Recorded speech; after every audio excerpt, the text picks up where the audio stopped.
deterjen yang tinggi, kemudian itu ada arus kas yang tidak stabil.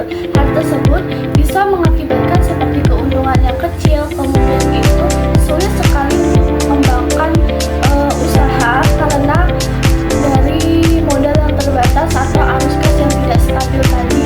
Namun resiko tersebut dapat diatasi atau ditanggulangi dengan mencatat setiap pemasukan dan pengeluaran harian, bulanan, ataupun tahunan agar mudah sekali untuk melihat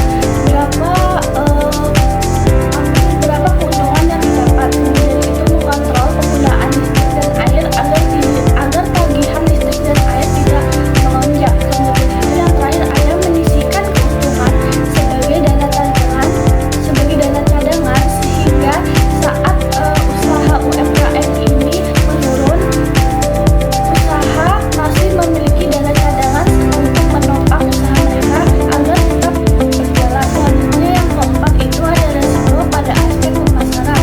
Resiko yang sering dihadapi oleh UMKM laundry ini seperti banyak bersaing laundry karena dalam satu wilayah tidak hanya satu atau dua usaha laundry, tetapi mungkin ada 3 tempat sehingga menyebabkan persaingan laundry yang cukup kuat. Kemudian itu ada pelanggan yang tidak tetap.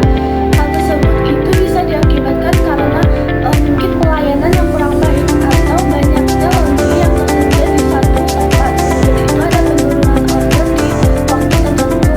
Hal tersebut dapat berdampak bagi laundry seperti pendapatan menurun karena pelanggan tidak stabil. Kemudian itu usaha sulit sekali untuk berkembang karena pendapatan yang mereka dapat ini tidak dapat mendukung usaha laundry ini berkembang. Namun pada resiko pemasaran ini juga dapat diatasi dengan seperti memberikan pelayanan yang cepat dan rapi, kemudian itu menjaga kualitas hasil cucian sehingga para pelanggan ini menjadi lebih loyalitas kepada kita dan tidak beralih ke usaha laundry yang lain. Kemudian itu ada memberikan promo pelanggan tetap seperti misalnya kalau laundry 7 kali mendapatkan gratis laundry 1 bulan berapa gitu. Kemudian itu ada promosi melalui media sosial seperti WhatsApp, TikTok, ataupun Instagram. Promosi ini dilakukan untuk lebih menjangkau lebih banyak pelanggan